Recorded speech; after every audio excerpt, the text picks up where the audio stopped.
আলাইকুম সম্মানিত বন্ধুরা, গুরুত্বপূর্ণ একটা আলোচনা নিয়ে আপনার সামনে এলাম যে জুড়মিল মহব্বত ছাড়া কোনো কিছু উন্নতি করা সম্ভব নয়। উদাহরণস্বরূপ হিসাবে আমি বলতে পারি, ধরুন আপনি ফাইনাল খেলাত গেলেন 11 জন প্লেয়ার নিয়ে, যদি এখানোর মধ্যে ডিফেন্স কিংবা গোলকিপার তারা যদি চায় না যে দলের জিত আনতে, গোল দিতে তারা যদি চায় না, তাইলে কোনো একজনে যদি গাফিলতি করে অন্তর থাকি যে না আমরা এরারে আমাদের দলরে আমরা হারাইয়া দিতে চাই না, আমরা গোল দিব না, আমাদের দলরে হারাইয়া দিতে চাই, তাহলে আপনি আরও 10 জনে যদি জান প্রাণ দিয়ে খালাইন তাহলেও আনসার দিতে পারবে না। এই যে দুইজন যে আপন যে দুইজন আপনার দলর, তারা কিন্তু চাইছে না যে গোল দেয়। যখন এই 11 জন প্লেয়ার দিল মন এক করি সকলর দিল এক রইব, জোরবিল মহব্বত থাকবো, আর তখন তারা যখন খেলবো তখন ইনশাল্লাহ তারা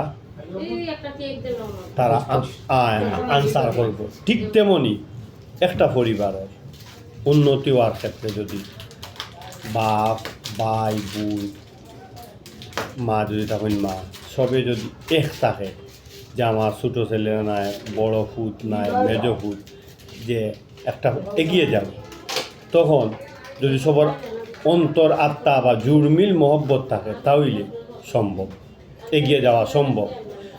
আর যদি গোলকিপার কিংবা ডিফেন্স সবচেয়ে বেশি নির্ভর করে, ডিফেন্সে যিনি খেলায় তিনি যদি কোনো ধরনের অন্তর মুনাফিকি করেন, কুফুরি এবং মুড়ো মারেন, তাহলে আপনি যদি সুনাহার বার করেন সম্ভব নয়। তাহলে তো প্রতিটা জিনিস মুড়ো মারে, প্রতিটা জিনিস গভীর মারে, সামনে কর একরকম, পিছে কর আর একরকম। যদি কেউ ধার দিতে চায়, ধরুন 10,000 টাকা কি ধার দিতে চায় 10,000 টাকা, তাইলে সামনে হইব তোর দ্বারা সম্ভব নয়, আর গোপনে গিয়া তারা না হইব যে খবরদার তুই ঘুরে দিস না। এই ধরনের যে মাদার সুদর কারণে এই যে জুড়মিল মহব্বতের সরি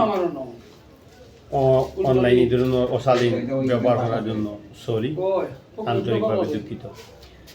যে জুড়মিল মহব্বতের অভাবের কারণে কখনো যত নামাজি মানুষ হয় না এখানে ফ্যামিলি এগিয়ে যাওয়া সম্ভব নয়, কারণ এখানে জুড়মিল মহব্বতের অভাব। ঠিক যেমন আমি ফুটবল খেলা নিয়ে উদাহরণ দেখিয়েছিলাম, ওয়াহরুজামান আলহামদুলিল্লাহ রব্বিল আলামিন।